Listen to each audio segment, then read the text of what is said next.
was a challenge to try and capture something as iconic as Alcatraz. You know about this. This is arguably the most famous prison in the world, and now you're in it. Just the space, the physicality of it, because it's quite claustrophobic.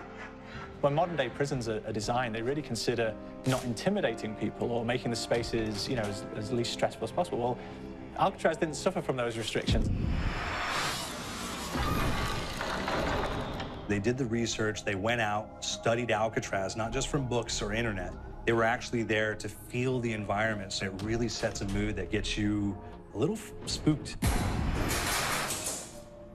Well, we kind of started with the base layout of Alcatraz. The entire island we ended up roughing out in kind of a white box form, and then figuring out what play spaces we wanted to use out of that, what would be the most interesting areas to play in, and the connections between spaces, and spaces that the public doesn't necessarily get to go into.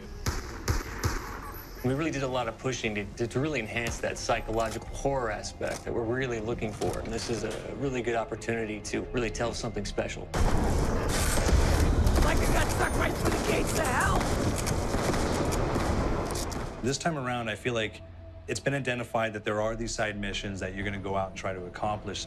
Al and the rest of the groups put together this escape plan, but the point is to get the parts and assemble this plane so they can get off the island. We did something new for the first time. We have actually contextual music that goes off. So that's a first for zombies. And it's all based around this horror thriller aspect. Every location will have a specific stinger that you hear when you find it, when you discover it, when you start unraveling the story. We start building on the music that you're hearing, and it's really enhancing that experience and going along with it in parallel.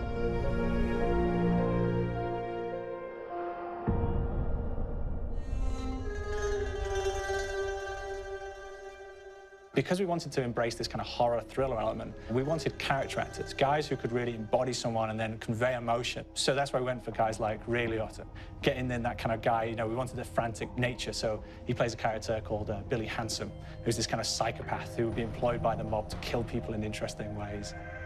Chaz Palminteri, he plays a guy called Sal DeLuca, an old mob boss. Michael Madsen playing Finn O'Leary. He's kind of worked himself from the floor, from the streets. He's got his hands dirty in the blood and the guts a couple of times. And then we had Joe Pantoliano, and he plays Arthur Arlington, who's nicknamed the Weasel.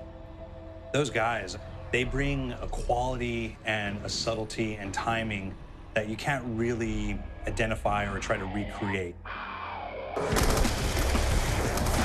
Bring it on, dirtbags!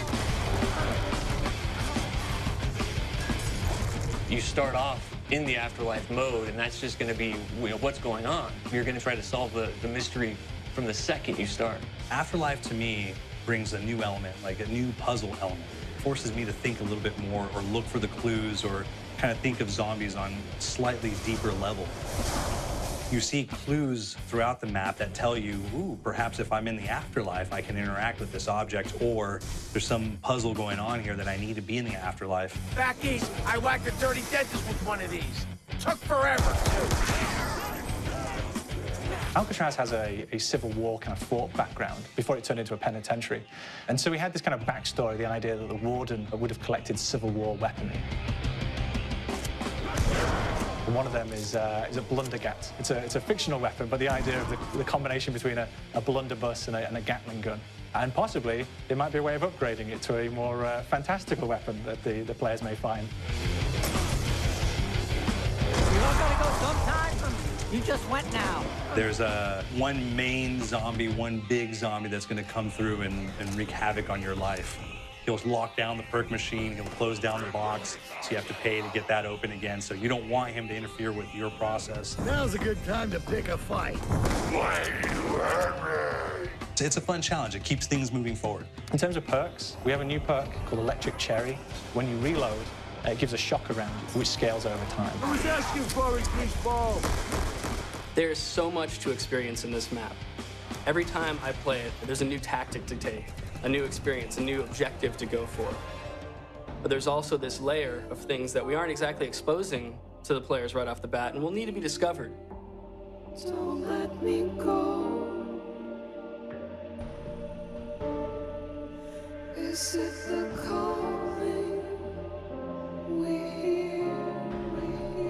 We've got the undead in there, we've got these historical elements, and these fantastic actors all seem to be with peace with each other in this kind of same world. So it's magical, and our team is incredibly excited by it. This is the call.